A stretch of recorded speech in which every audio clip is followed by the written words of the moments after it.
Bom, o que a gente vai ver? Currículo, tá? O pessoal que estava aí fervoroso, querendo ver currículo, vai ver que não tem nada de tão complicado. É super fácil, gente, bem tranquilo esse conteúdo aqui. E a gente vai bater direto aí em cima das obras, tá? Um resumo legal, essas anotações para sua prova aí. Bom, pessoal, nós vamos trabalhar, na verdade, com um assunto que não é simplesmente currículo, mas teoria do currículo. A teoria do currículo. Vejam o seguinte, ponto de vista da teoria. O que seria isso? Teoria é um desvendar, né, da realidade. Então, a teoria a gente tem aqui, ó, desvenda a realidade. Por isso que a gente fala de teoria. A partir da prática do ensino, a gente vai tentar desvendar aquilo que está na realidade, mas que o nosso aluno ainda não conhece. Aquilo que não se tornou uma verdade ainda para ele, aquilo que não se tornou uma realidade para ele. Já com relação ao currículo, a gente parte do que significa currículo, né? Então, currículo é caminho. Ó, caminho percorrido ou a ser percorrido. E isso quer dizer, gente, percorrido ou a ser ainda percorrido, isso quer dizer que na teoria aqui do currículo a gente vai estudar duas possibilidades. A possibilidade de identificar, de ensinar aquilo que já existe e também de, a partir do currículo, criar, gerar novos conceitos. Então, há essa possibilidade aqui, ó, possibilidade de se gerar novos conceitos. Fica um pouco complicado nós ficarmos teorizando. A verdade é o seguinte, gente, para eu entender o currículo e daqui a pouco começar a trabalhar esses pequenos conceitos aqui, a gente tem que fazer duas perguntas. Olha lá, perguntas. Duas perguntas. Primeiro, o que será ensinado? E a segunda é, qual é o indivíduo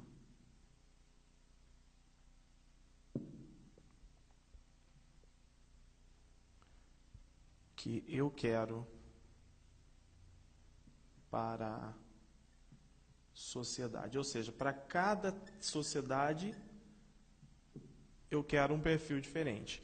Isso quer dizer o quê? Para cada sociedade eu tenho um currículo a ser ensinado e para cada sociedade eu tenho um perfil que seja ideal. Só tem uma forma de nós vermos isso, analisando as teorias do currículo. Então, quando nós falamos de teorias do currículo, nós vamos encontrar três teorias, basicamente. A teoria tradicional, as teorias tradicionais, teorias críticas e teorias pós-críticas. Um detalhe, gente. Até o momento que nós estamos falando da tradicional, nós estamos falando de currículo estruturalista. Quando eu venho para uma nova tendência, já até depois do crítica, no pós-crítica, nós vamos chamar de pós-estruturalismo, tá bom? Então vejam aqui, ó, teorias tradicionais. Teorias tradicionais. As teorias tradicionais, normalmente de natureza liberal, tanto aquelas clássicas do século XVI, século XVII, como depois as teorias que incentivaram o ensino no século XIX e começo do século XX, elas estão preocupadas com esses elementos, ó, ensino, aprendizagem, avaliação, metodologia, o aspecto didático, planejamento e eficiência. Ou seja, é o fazer a educação no sentido de transmitir conteúdo. Quando eu educo? Quando eu transmito um conteúdo que está lá, numa cartilha, que faz parte do meu currículo. Então, para transmitir esse conteúdo, eu preciso desses elementos integrados aqui, tanto a prática pedagógica, quanto ao currículo. Por exemplo, a questão da didática. Como eu vou ensinar determinado conteúdo? Como eu vou ensinar lá matemática, ciências naturais? Como esse ensino aqui, quem está no centro dele? É o professor ou é o aluno? Na educação tradicional, o professor ele acaba aparecendo mais do que o aluno. As necessidades, as teorias tradicionais estão muito preocupadas em preparar uma mão de obra para o mercado, e a gente tem aquele modelo fordista, né? Aqui, ó, o Fordismo, que é a fabricação de produtos em série, a importância da indústria na vida do indivíduo. Então, esse ensino, aprendizagem, avaliação, metodologia, didática, planejamento, isso tudo é voltado para qual necessidade? Para a necessidade do mercado lá no século XIX. Tudo voltado para a necessidade do mercado, preparar a mão de obra para vir trabalhar aqui nesse sistema industrial, gerar emprego, renda, consumo. O planejamento, tudo muito bem estruturado, eficiência, mas o estudante ele é colocado diante de conteúdos e a tarefa dele é assimilar, aprender, decorar, memorizar esses conteúdos e aplicá-los na prática. Tá? Então, a gente tem aqui uma educação que, basicamente, é exercida a partir da transmissão de conteúdos. Transmissão de conteúdos. É aquela ideia de preparar o indivíduo para a vida adulta. Então, vejo que não há criticidade alguma. Nós simplesmente aceitamos a sociedade como ela é, com as características que ela tem, e preparamos o indivíduo para essa sociedade. E já no começo, nas primeiras décadas do século XX e meados do século XX, até mais ou menos 1970, 70, 80, a gente já vai ter aqui as teorias críticas. Então, agora, o que acontece? Nós temos aqui uma base no marxismo. Base no marxismo. E o marxismo, gente, olha a sociedade capitalista com muita desconfiança e reconhece na sociedade capitalista a luta de classes. Ou seja, todas as instituições que foram criadas, elas tendem a ser dominadas pela elite e tendem a reproduzir a desigualdade. Ou seja, beneficiando a própria elite.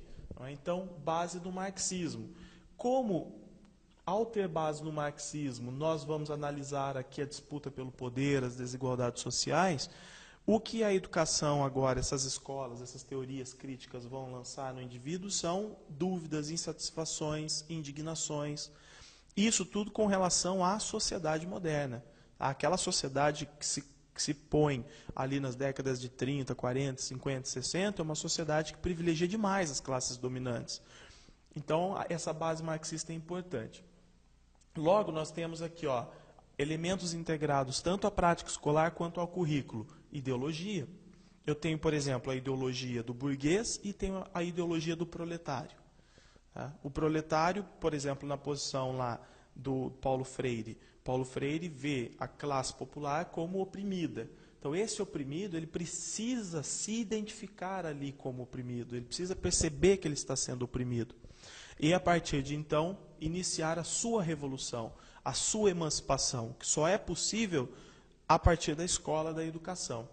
Reprodução cultural e social, gente. Quem vai criticar muito esse reprodutivismo social e cultural é a escola de Frankfurt. Vamos escrever aqui, Escola de Frankfurt, que é uma escola que foi criada em 1923 na Alemanha, de natureza marxista. E a escola de Frankfurt não vai simplesmente criticar esse reprodutivismo, assim como vai fazer futuramente o Bourdieu, assim como vai fazer, por exemplo, o Snyders. Tá? Além de criticar, ela também vai criticar a famosa indústria cultural.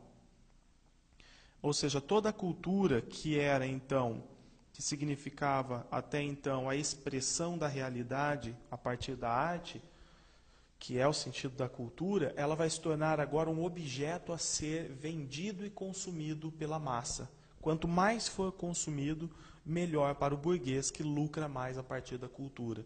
Então ela perde identidade. Uma grande obra de arte, por exemplo, ao aparecer em todos os lugares e todas as pessoas terem condições, né, a partir do momento que todas as pessoas têm condições de ter aquela réplica, aquele objeto nas suas casas ou usufruir daquele objeto, aquela obra perde o seu valor artístico e ganha um valor comercial. E isso gera, obviamente, que uma alienação no indivíduo e favorece a indústria capitalista, né, o sistema capitalista, o burguês. Então é também uma crítica muito forte que se faz à reprodução cultural e social, também desse ponto de vista da indústria cultural. Poder, gente, capitalismo, ó. A sociedade, o Durkheim, por exemplo, Émile Durkheim, o francês positivista, ele simplesmente descrevia os fatos sociais. Então ele olhava a paisagem e descrevia o que era aquela paisagem que ele via, como as relações sociais ocorriam. Já o Marx não, ele vai colocar o quê? A questão do poder, ó. Não existe sociedade sem luta pelo poder. Por isso que toda sociedade existe. Capitalista tende a ter a desigualdade social, é a busca pelos interesses. Cada classe busca os seus interesses. E quem tem acesso à propriedade privada consegue mais acumular mais riquezas, né? Então o poder é o fator essencial da sociedade. Esse currículo agora, essa escola, ela trabalha com essa questão do poder. Ela não trabalha simplesmente o conteúdo pelo conteúdo, mas aquilo que acontece na sociedade, os fatores sociopolíticos são importantes. Nessa, por exemplo, para a teoria tradicional, problema social é problema da sociedade. Para as teorias críticas, problema social é problema da sociedade e da escola também. Tá? Relações de trabalho, emancipação do indivíduo a partir da educação, libertação do indivíduo a partir do conhecimento que ele adquire, a partir do momento que ele conhece a situação em que ele está na sociedade. Vejam então, gente, que as teorias críticas têm uma forte base no marxismo e elas tendem a levar o indivíduo à indignação de olhar essa sociedade capitalista e ver nela a reprodução da desigualdade. Tá bom? E aqui, nas teorias pós-críticas, essas teorias aqui, gente, são muito interessantes porque elas olham agora o indivíduo, o ser humano.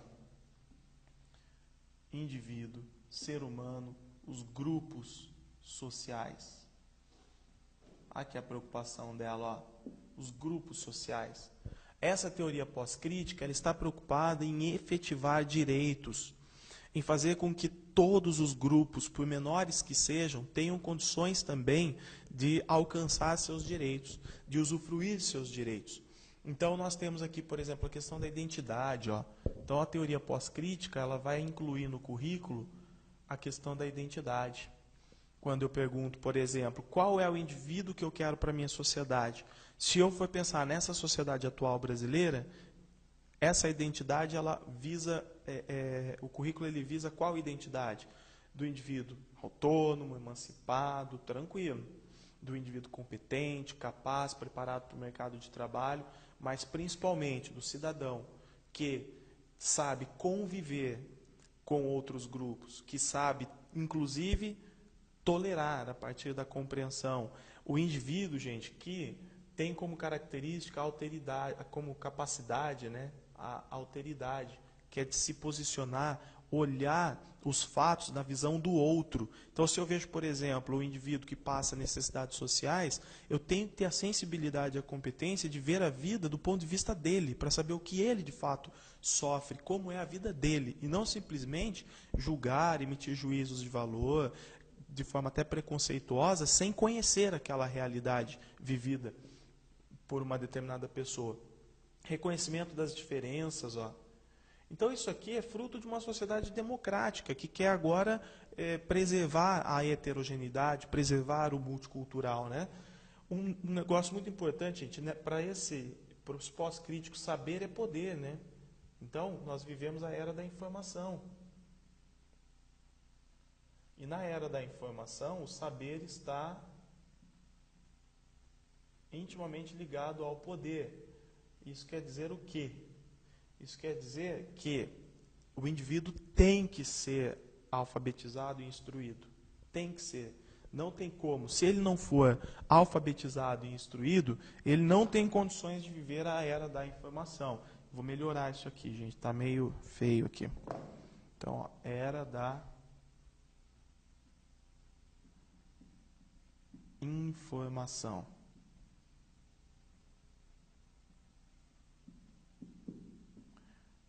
Pronto. Era da informação. A questão cultural. Nós, enquanto seres históricos, o que nós fazemos? Nós desenvolvemos cultura. Nós somos, na verdade, indivíduos que nós nascemos seres meramente biológicos, mas a partir do momento que entramos em contato com a educação, nós adquirimos cultura. E aí sim, vamos nos apropriar daquilo que foi construído ao longo dos anos. E a cultura, ela representa o quê? Valores. Valores que devem ser respeitados. Então, são valores que se ligam ao multiculturalismo, os mais diversos valores que devem ser respeitados. Cultura, gente, é visto como patrimônio. Então, eu não posso simplesmente transmitir cultura. Eu tenho que realmente respeitar, valorizar, criar condições para que a cultura seja reconhecida, né? Então, isso é importante. Gênero, raça, ó, nós vamos falar daqui a pouco de raça, e o que é fundamental para as teorias pós-críticas que entram no nosso currículo, né? O multiculturalismo é um fator fundamental que hoje é muito importante estar presente na escola, o multiculturalismo, tá? Que é o reconhecimento das diversas culturas, a valorização delas e a habilidade de conviver com essas culturas. Então, o multiculturalismo ele é, com certeza, o elemento primordial que deve estar presente hoje no atual padrão educacional que nós queremos, dentro do currículo que nós temos para aplicar. Então, vamos falar um pouquinho disso, desse lado aqui, sobre essa questão continuando sobre currículo, e vamos dar uma ênfase no multiculturalismo. Bem, gente, vejam o seguinte, disso tudo que nós vimos, é óbvio que após passarmos por uma evolução e essas teorias, né, serem desenvolvidas, é óbvio que a gente tem que analisar e aproximar até mesmo, né, nos aproximarmos das teorias pós-críticas, porque elas representam a evolução, né, o sentido aí dessas mudanças que tivemos ao longo do século XX. O que vai acontecer é que o currículo ele passa a ser, então, o ponto de partida para a construção tanto da identidade, como da subjetividade. Olha lá, identidade e subjetividade.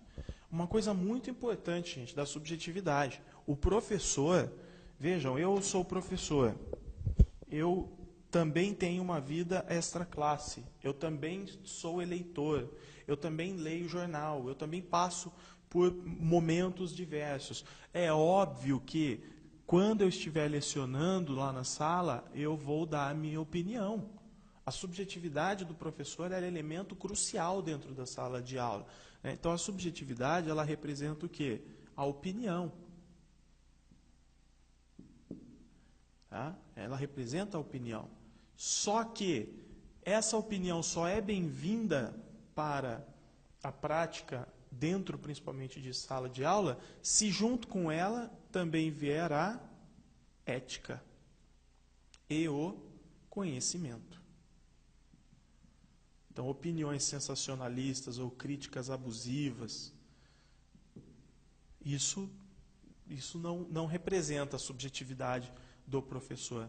O que representa a subjetividade legítima é a opinião trabalhada com ética e com conhecimento. Tá bom? O professor, enquanto formador de opinião, ele tem sim que expressar o seu ponto de vista e não simplesmente reproduzir outros dizeres que nos circundam aí todos os dias na mídia, nos jornais e tudo mais. Bem, gente, então o currículo ele tem essa função de criar uma identidade e uma subjetividade. tanto no professor quanto no aluno. Eu dei uma ênfase aqui no professor para explicar que ele também tem sua subjetividade e que a experiência dele é importante para o aluno. Mas é óbvio que essa subjetividade também tem que ser desenvolvida no aluno. Só que, por outro lado, o currículo ele também expressa relações de poder. Ó. Expressa relações de poder. Então, aquilo que nós estudamos, o conhecimento que nós estudamos, é um conhecimento que diz respeito, muitas vezes, a uma determinada classe social, diz respeito a uma determinada necessidade social, diz respeito a fatores políticos. Então, não tem como, gente. O currículo ele acaba expressando relações de poder também. E se nós unirmos essas duas características, eu consigo encontrar a natureza do currículo. E qual é a natureza do currículo? É uma natureza epistemológico-social. Então, o currículo tem natureza epistemológica social. Olha, Vinícius, sinceramente, eu não sei o que é esse negócio que você falou aí, não. Esse negócio de epistemológica aí, o que é isso aí?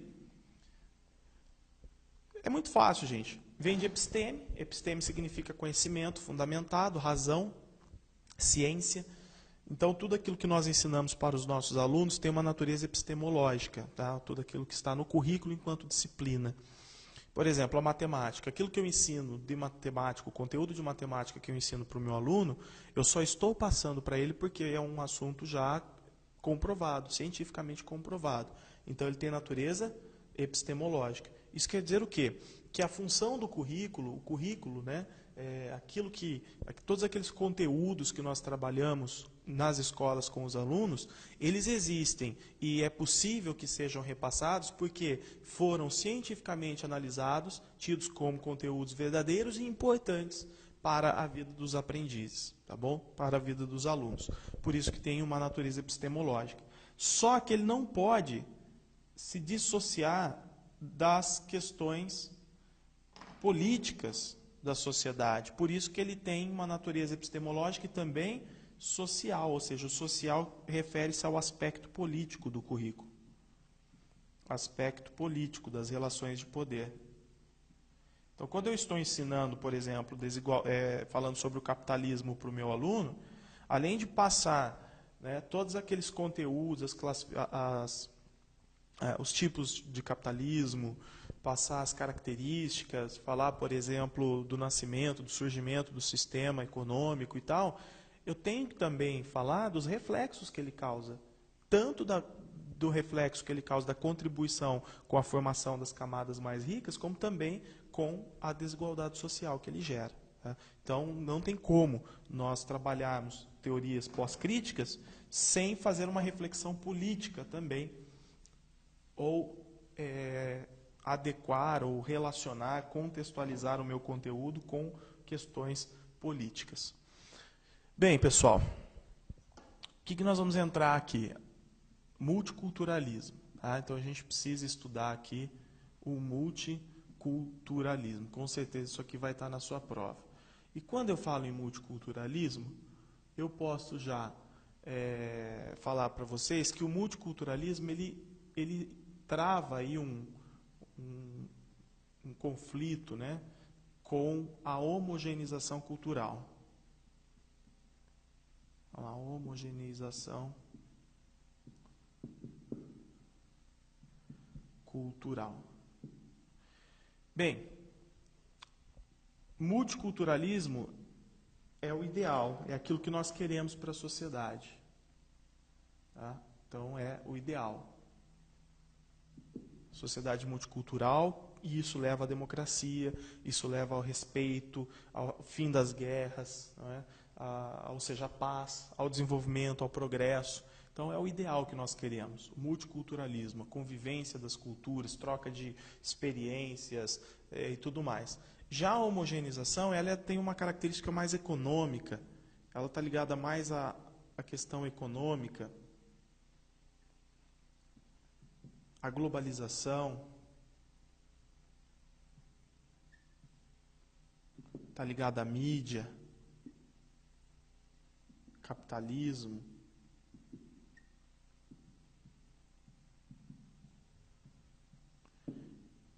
aqui é algo que nós temos como ideal. Essa homogeneização é o que nós temos como uma tendência.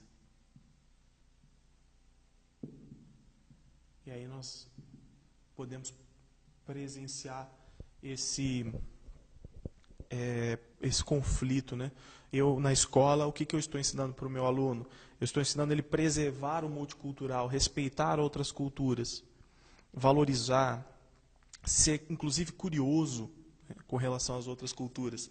Só que no dia a dia, no momento que ele abre um jornal, no momento que ele assiste a TV, ele abre a internet, o que ele vê é a homogeneização cultural.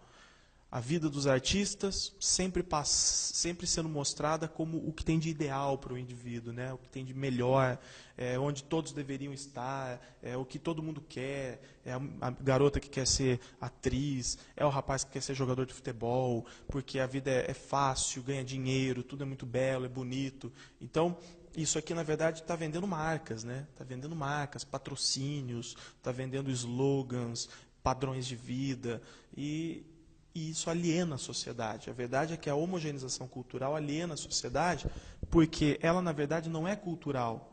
Tá? No fundo, essa homogeneização ela não é cultural. Ela é simplesmente uma prática de consumo. Ela é uma prática de venda e de consumo. E nós concebemos como cultural. Quando, na verdade, cultural representa as raízes, as origens da sociedade em si, do indivíduo, as questões étnicas, a cultura que produzimos, a arte, isso é cultura, e não simplesmente os produtos que são oferecidos diariamente, ou os padrões. Bem, pessoal, então está aqui esse conflito, né, entre o ideal e a tendência. Nós, inclusive professores, lidamos com isso, não tem como não lidarmos com isso. Mas, valorizando bastante o multiculturalismo, a gente vai chegar aqui à ideia do multiculturalismo benigno. O maligno seria as diferenças culturais conflitantes, né? Aquelas que realmente conflitam, promovem a guerra e tudo mais. Já quando nós falamos de multiculturalismo benigno, a gente está falando, na verdade, da valorização das diferenças. Tá? Valorizar diferenças. Então, está aqui, ó, multiculturalismo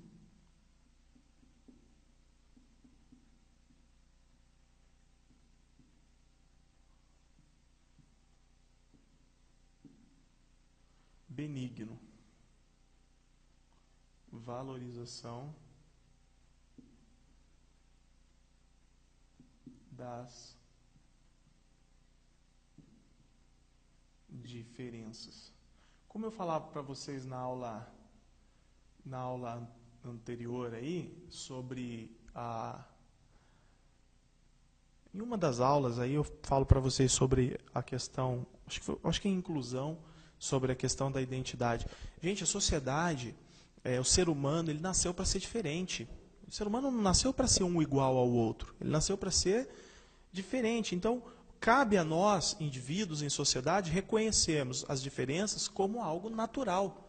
As diferenças de credo, de raça, né, entre aspas, já vou falar disso, de etnia, de valores, de aspectos fisiológicos, biológicos, isso é natural da vida humana.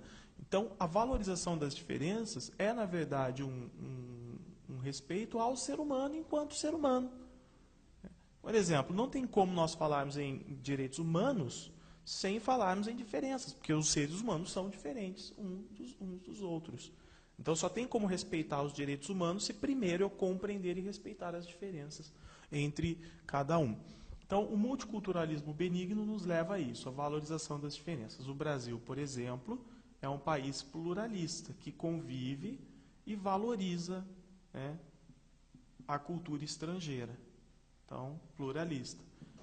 Muitos europeus vieram para o Brasil, por exemplo, no final do século XIX, árabes vieram, orientais vieram, japoneses e tudo mais, e o que nós fizemos? Nós nos apropriamos das suas culturas, nós assimilamos as suas culturas. Então a gente reproduz a cultura do estrangeiro na culinária, na agricultura, nas técnicas agrícolas, no modo de se vestir, nas festas, no vocabulário, nas expressões culturais, no trabalho, ou seja, nós realmente assimilamos a cultura alheia, quando poderíamos simplesmente repugná-las.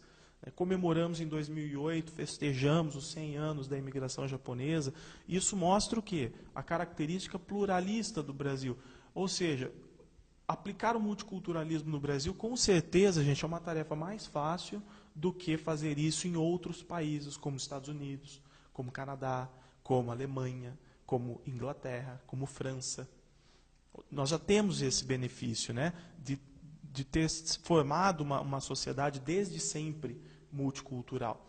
Mas convivemos com alguns problemas ainda, e aí faz-se necessário o multiculturalismo crítico. Multiculturalismo crítico. O que é o multiculturalismo crítico, gente?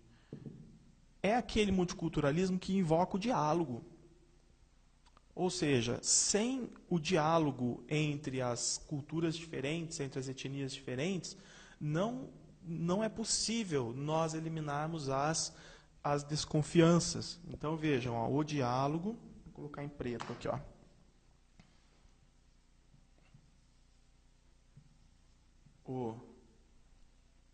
Ih, acabou o preto.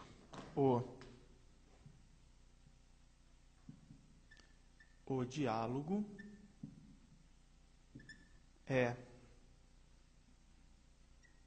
fundamental para a eliminação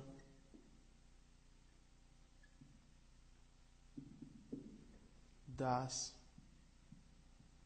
desconfianças.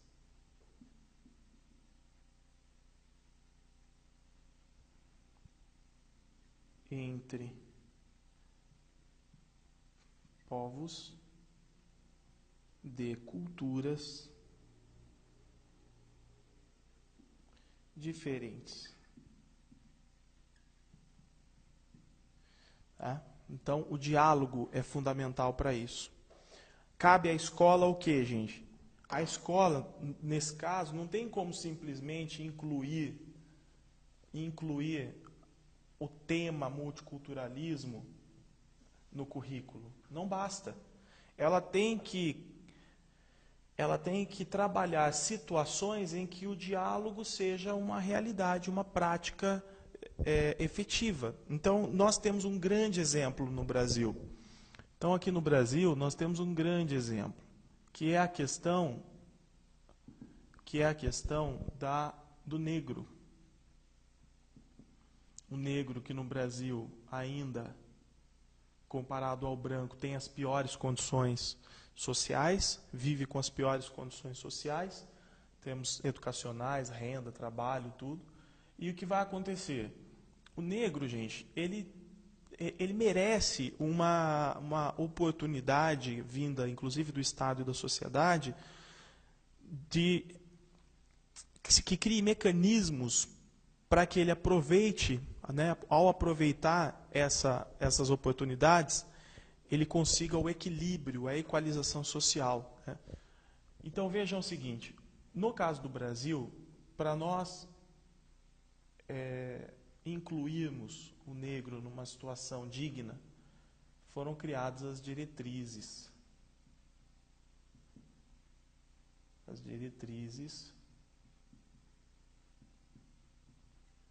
né, para a cultura afro-brasileira e africana.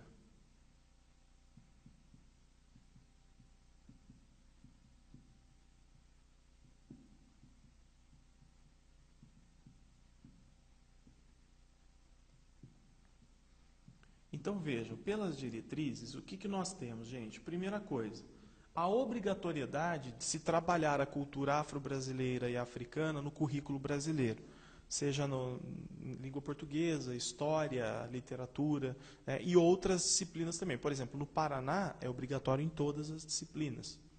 Todas as disciplinas é obrigatório, então. A gente já tem, por exemplo, o primeiro ano de faculdade, tem que ter conteúdos da cultura afro-brasileira e africana e tudo mais. Então, as diretrizes, primeira coisa, elas tornam obrigatório o estudo desses conteúdos ligados à cultura afro-brasileira e africana. Culinária, a história do negro no Brasil, os momentos de conflito que o negro viveu, a formação de grupos, questão do quilombo, a dança, a cultura, a arte em geral, tudo que envolva o negro, tudo que vem dele e contribui com a formação, com a construção da nossa sociedade e lembra lá da nossa identidade, como eu coloquei lá naquela outra parte. Mas a questão é a seguinte, e aí na prática, o que se faz, né? Então, o objetivo das DCEs, o objetivo dessas diretrizes aqui, específicas, é então eliminar desconfianças. Eliminar desconfianças entre negros e brancos. Ao eliminar as desconfianças entre negros e brancos, a gente acaba, então, promovendo uma união das duas etnias e um entendimento entre ambas. A questão é como fazer isso. Porque simplesmente incluir um determinado conteúdo ao currículo pode ajudar, mas pode demorar muito tempo para que essa inclusão e a eliminação dessa desconfiança se efetive. Então, a escola ela vai ter que buscar mais diálogos, né? E ela só vai conseguir buscar mais diálogos a partir de práticas, a partir de ações. Nos Estados Unidos, embora exista ainda o racismo lá, uma das formas que contribuiu muito para acabar com aquele radicalismo, com praticamente o que quase foi nos Estados Unidos um apartheid, foi o esporte. Então, quando brancos e negros se uniam no esporte para competir juntos, eles uniam forças e aí conheciam cada um o caráter, reciprocamente. Então, o branco percebia que o negro tinha tanto caráter quanto ele, e o negro percebia que o branco também tinha tanto caráter quanto ele, que ambos podiam conviver, que ambos lutavam pelos mesmos ideais. Muitas vezes a diferença de classe social entre eles não era tão diferente. O que um sabia, o outro sabia, não havia uma superioridade cultural. Então, isso foi importante, a integração pelo esporte. Então, a escola, ela não basta simplesmente falar, olha, gente, seguinte, está chegando o dia 20 de novembro, e é dia da consciência negra, nós vamos fazer uma festa. Não basta. Eu tenho que promover práticas em que as crianças, desde cedo, já convivam entre si, e eu estou dando o exemplo do negro. Na verdade, outras crianças também, de outras etnias, né, para que elas convivam, trocam ideias e cada uma descubra o valor que tem na outra. Tá? Essa é a ideia. Então, aqui no Brasil, nós temos esse caso prático aqui. Eu preciso ainda, gente, mostrar para vocês que a escola tem que ser muito habilidosa a partir de agora também, porque para valorizar o indivíduo, nós temos que eliminar os preconceitos e tudo mais. Então, é muito importante que lá no currículo esteja muito bem separado, né, o que é etnia e o que é raça. Etnia, gente, são traços culturais e biológicos do indivíduo. Tá? Então, por exemplo, se eu nascer na Ásia, eu vou ter traços culturais e biológicos de um jeito. Se eu nascer na África, eu vou ter traços culturais e biológicos de outro jeito. Então, são diferenças naturais do ser humano. Né? Então, são traços, olha lá, representam traços culturais e biológicos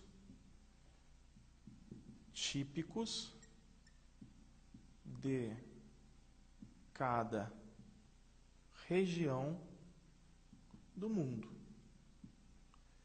Já a raça é um termo pejorativo, que foi criado para subjugar outros povos. Então a gente fala, racinha, viu? O que já subentende? Alguém inferior, que tem menos cultura, que erra mais. Então o termo raça ele é criado justamente para isso, para subjugar, né? Para mostrar que, principalmente o europeu, está em vantagem cultural, pelo seu pioneirismo, inclusive, em relação ao negro, que não conhece a religião cristã, o negro que não fala, por exemplo, o idioma europeu, não tem os mesmos hábitos, não tem o mesmo desenvolvimento técnico. Então, ele seria subjugado a uma mera raça. Bem, o que acontece aqui é que dois termos estão em conflito: o etnocentrismo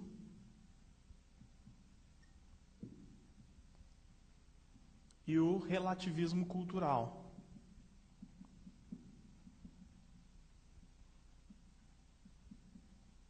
E o que nós temos aqui, gente? O etnocentrismo, então, é a supervalorização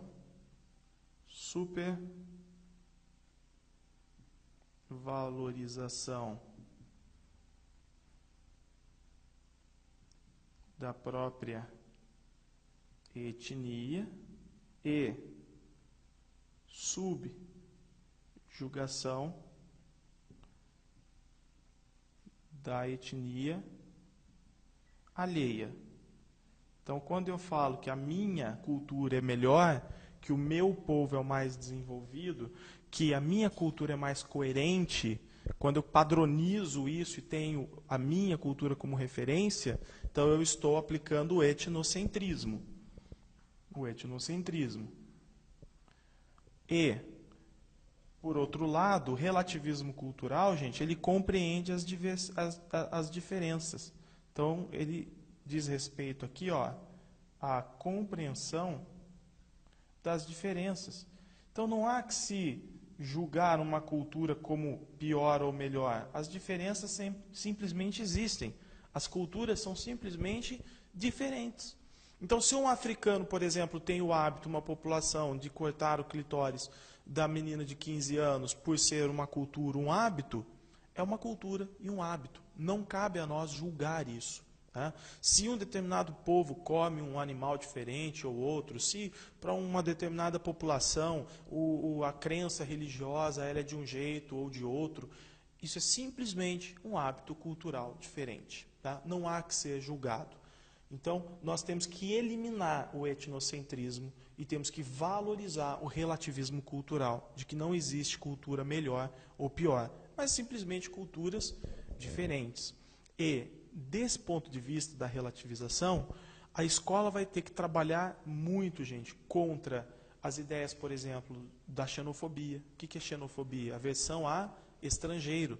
Então, a escola, trabalhando ali o multiculturalismo no seu currículo, a partir de todas as disciplinas, ela tem que eliminar o sentimento xenófobo, de aversão a estrangeiro, tem que eliminar o sentimento racista, ela tem que eliminar o sentimento etnocêntrico, né? E isso parte muitas vezes do indivíduo. Muitas vezes a criança nasce, cresce, se desenvolve achando que ela é melhor que o índio, por exemplo, achando que ela é melhor que o negro. Então isso tem que ser eliminado na escola. O grande desafio do currículo é isso. Por quê? Porque ao aplicar o multiculturalismo e efetivar a consideração dessa dimensão humana da educação na escola, aí nós temos condições de aumentar os diálogos, inclusive em níveis internacionais, e promovemos a paz, combatemos a guerra, combatemos, por exemplo, as desigualdades sociais, dentre outros problemas que conhecemos e que afetam essa vida contemporânea. Tudo bem?